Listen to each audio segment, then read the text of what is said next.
Un saludo a los participantes del curso de la Ley 708 de Conciliación y Arbitraje.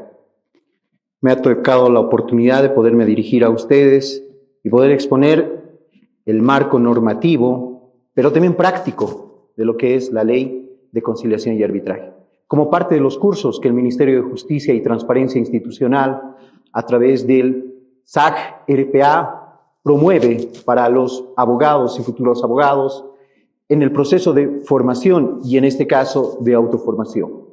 Es así que para ya ingresar en el mismo vamos a contextualizarnos y vamos a comenzar por un marco normativo de lo que nos da la Ley de Conciliación y Arbitraje.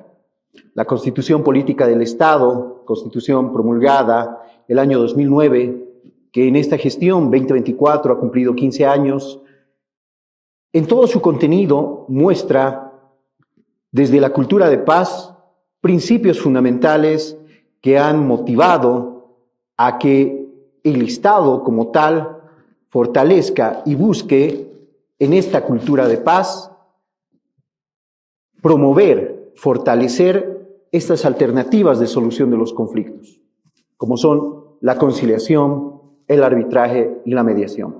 Seguramente muchos me dirán que ha ido evolucionando este proceso, y efectivamente, hablamos de los procesos de conciliación judicial y extrajudicial.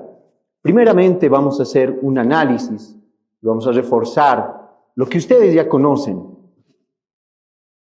¿Qué es la conciliación? ¿Qué es el arbitraje? ¿Qué es la mediación?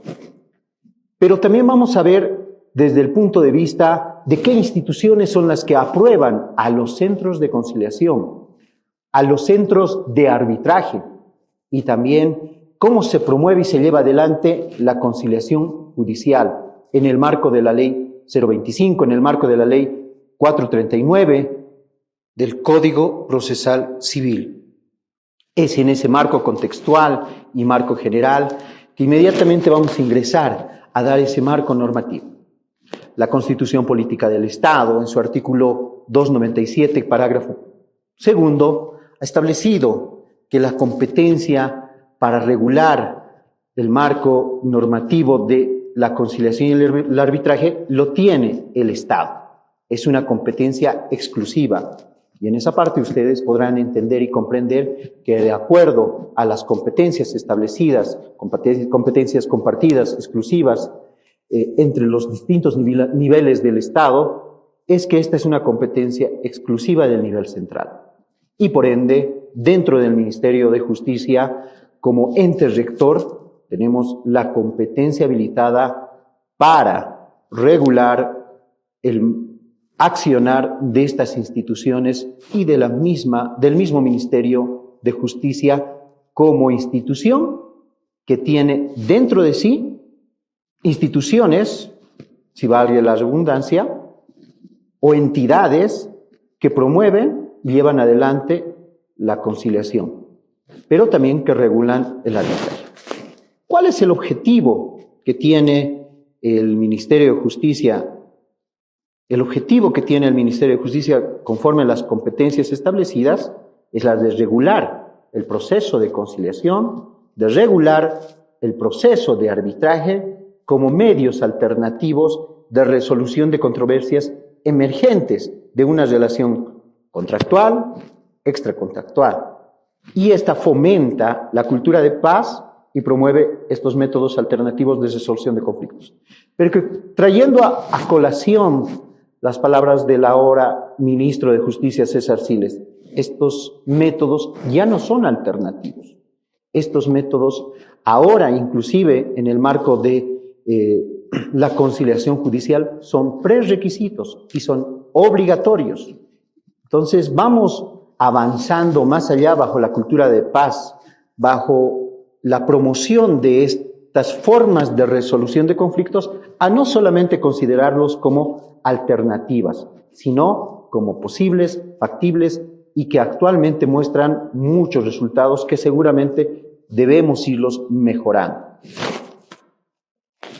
Y hacíamos una referencia, y como ustedes ven en sus diapositivas, una clasificación, una conceptualización muy general. Una conceptualización general en base a estas tres actividades que son reguladas por el Ministerio de Justicia. La conciliación. ¿Qué entendemos por conciliación y cuáles son las diferencias?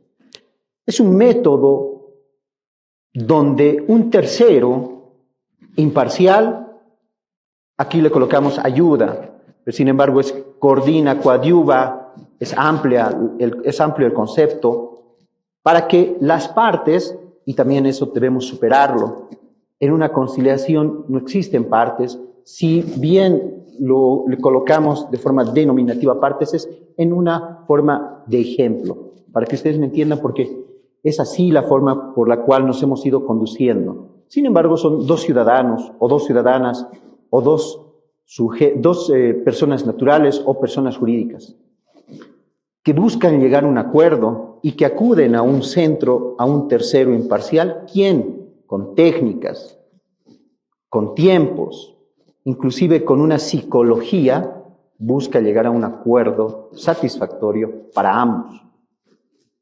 Diferente situación en el arbitraje, donde tenemos una pre-idea conceptual de quién debe solucionar este posible conflicto que se puede dar. En el primer hecho, en el primer concepto que les hago referencia a la conciliación, es voluntario. Sin embargo, en la característica del arbitraje, este es acordado. Otra de las diferencias que podemos hacer notar para ustedes que nos están escuchando y que nos están viendo es que la conciliación, al tener ese carácter de voluntario, puede ser aceptada o no por las partes. Y también una diferencia muy importante que se puede dar en cualquier momento, ya sea del conflicto como tal, en la primera parte o en el mismo conflicto que se esté suscitando o al finalizar. Entonces, mientras que un arbitraje ya es un acto acordado, donde hemos establecido que un árbitro y no un juez va a dilucidar, va a resolver en base a una técnica también ya propuesta. Este acto acordado, a diferencia de la conciliación, es de cumplimiento obligatorio para ambas partes. Ahí sí podemos ver partes en un arbitraje. Y la mediación. Bajo la idea de la cultura del paz, la mediación ha sido ya utilizada inclusive por nuestros ancestros y también por la cultura que tenemos indígena originaria campesina, quien en ese proceso de mediación, de solución, parecido a la conciliación, pero donde el mediador no buscaba soluciones, sino busca la recomposición, donde el mediador lo único que pretende es que el conflicto pueda ser entendido como tal.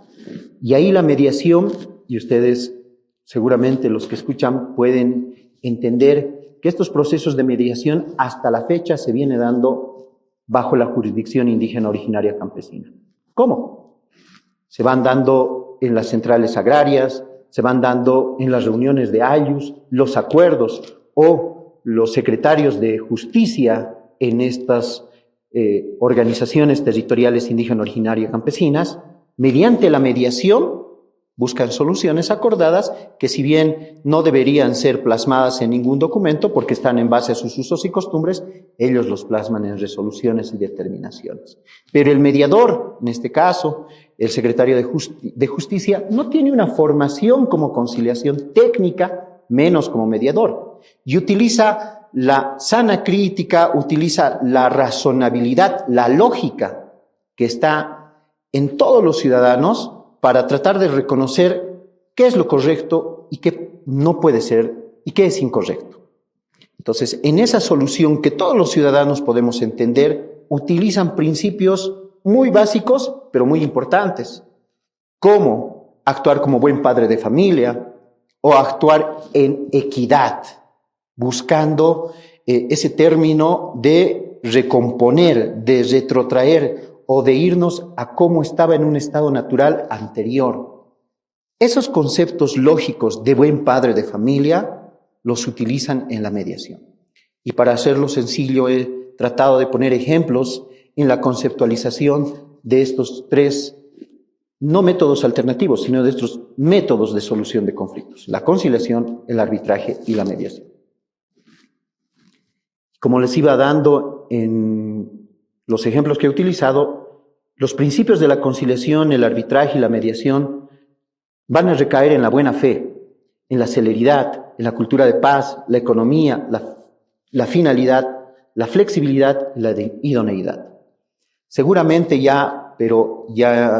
cuando vayamos conociendo un caso en concreto, algunos, por ejemplo, se van a ir diferenciando. Va a haber un proceso de flexibilidad, de la aplicación del principio de flexibilidad en la conciliación como tal, porque la conciliación no es cerrada, no tiene términos, no tiene cláusulas, no tiene, inclusive, por esa característica como tal de voluntaria, ni siquiera es escrita, ni se constituyen, ni es obligatorio la elaboración de actas, sino solamente del resultado, la finalidad. Sin embargo, en ese proceso de flexibilidad para el arbitraje ya es diferente. ¿Por qué hablamos de diferencias entre el arbitraje bajo estos principios? Por las características naturales y la finalidad como tal que va a conllevar tener estos procesos alternativos, como los han ido llamando, pero estos procesos de solución de conflictos. Todos recaen bajo este principio de la cultura de paz constitucionalizado y que refuerza lo que el Estado busca: la solución, la recomposición y buscar en equidad esa solución a los posibles conflictos que se vienen dando. Y muy importante, la economía.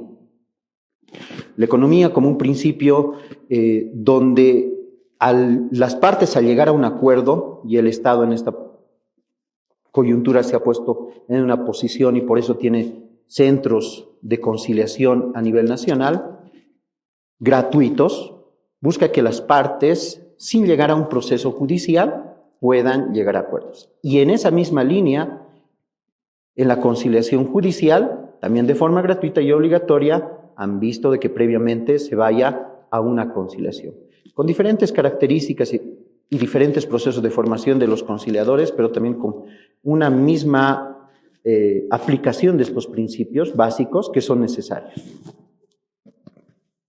Pero todo se puede conciliar. Algunas personas me dirán, todo es conciliable, todo se puede solucionar. En este momento usted me está explicando algo que no sabía, me desconocía, todo se puede solucionar. Yo le señalo que sí, todo se puede solucionar, todo se puede conciliar, excepto algunos aspectos y algunos temas que son parte de la soberanía del Estado. Por ejemplo, ¿qué no podemos conciliar como Estado? La propiedad de los recursos naturales.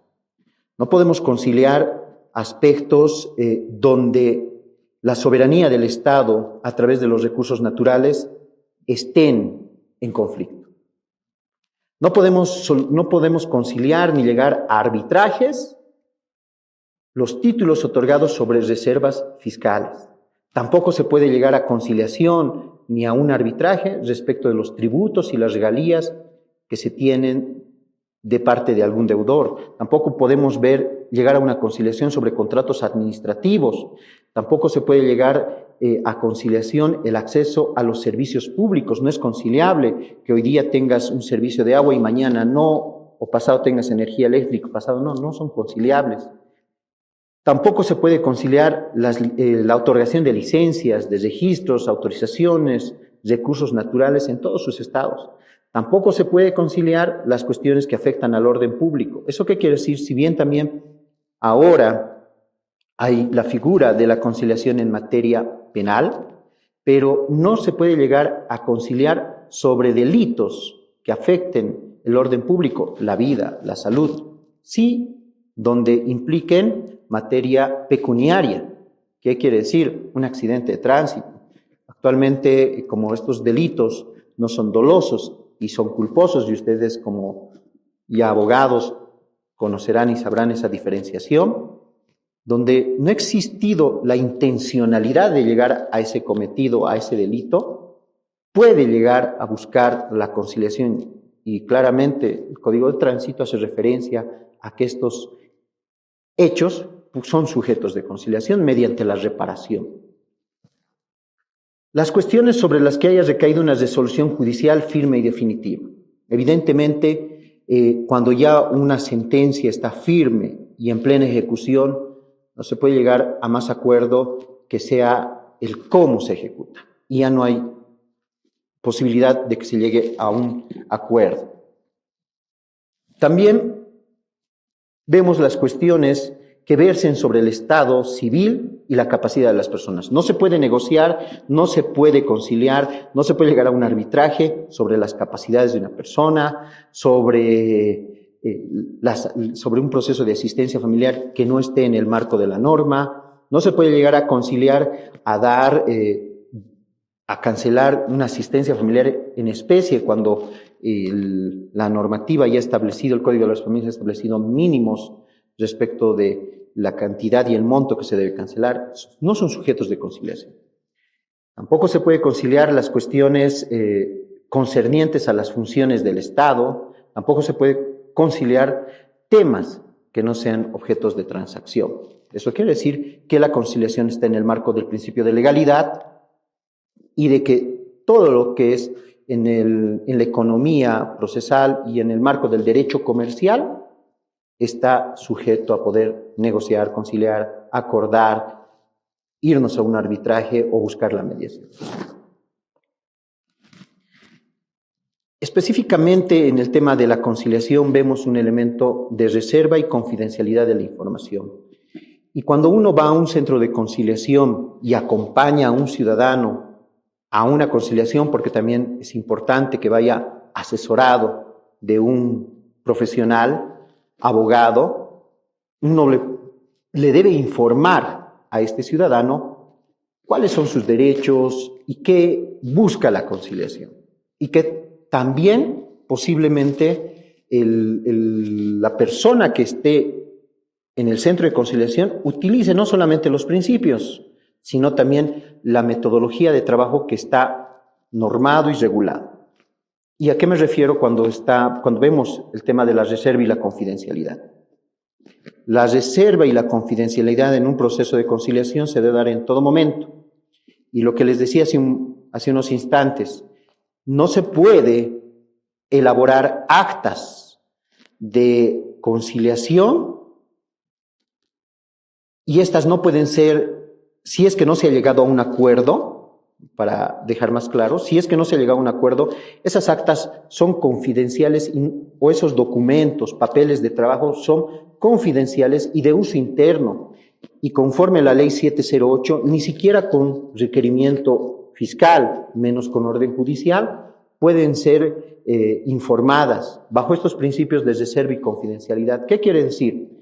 En palabras sencillas, si yo soy invitado o invitante a un proceso de conciliación, a un acto de conciliación en algún centro de conciliación autorizado y no hemos llegado a ningún acuerdo, pero resulta que en el desarrollo de esa sesión de conciliación se han aseverado varias cosas. Y una persona me dice, pidamos las grabaciones, pidamos las actas de esa sesión, porque él ha reconocido una deuda, porque él ha reconocido esto. Lamentablemente, bajo el principio de reserva y confidencialidad de la información que se ha generado en el proceso de conciliación, no se puede exponer ni se puede entregar ninguna información si es que no ha concluido en un acta de conciliación. Y eso es importante, que ustedes puedan informar para que la gente pueda aperturarse en el proceso de conciliación y pueda ingresar al acto de conciliación desgarrado y desdeñido de cualquier situación. Y debe aplicar el principio también bajo este principio de confidencialidad, deberá aplicar la información de buena fe. ¿Por qué? Porque la institución y el conciliador le brindan estas garantías normativas de que lo que se debata, lo que se discuta y lo que se informe en el proceso de conciliación, si es que no se llega a un acuerdo, va a quedar en el proceso de conciliación.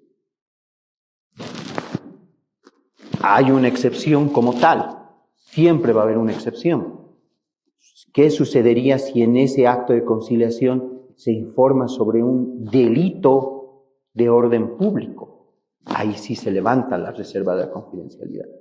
Pero entre tanto sean acuerdos, sean negocios y no estén dentro de las excepcionalidades que habíamos mencionado, no tendría el centro de conciliación ni el conciliador por qué ser convocado, ni como testigo, ni enviar, ni remitir documento requerido, ya sea por Ministerio Público, ni tampoco por el ente judicial, ya sea mediante un requerimiento en la vía fiscal o una orden judicial.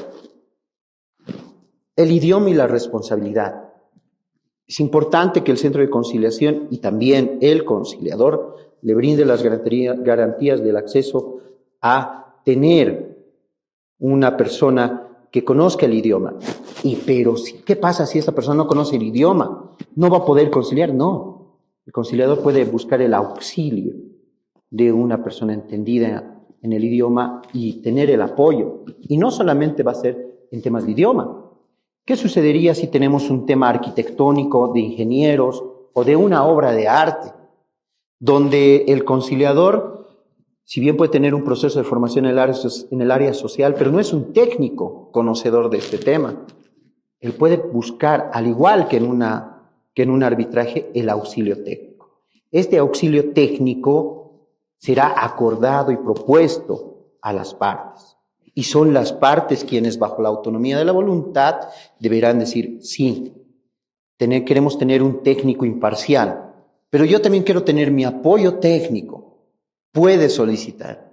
¿Y quiénes van a correr con los gastos? Acordar también entre las partes cómo se hará el pago de esos honorarios, servicios a este profesional que va a venir y que se le va a solicitar, o a una universidad.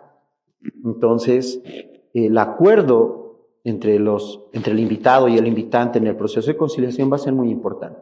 Pero también que el conciliador pueda dar estas características de imparcialidad, seguridad y de proponer salidas técnicas. Y no nos olvidemos que un proceso de conciliación puede concluir en una media hora, como también puede terminar en varias otras sesiones. Eso bajo el principio de flexibilidad, bajo de la celeridad. Será 3 sesiones, 4 sesiones, pero comparativamente con un proceso judicial es mucho más económico, mucho más flexible. Llegamos a tocar inmediatamente el problema como tal.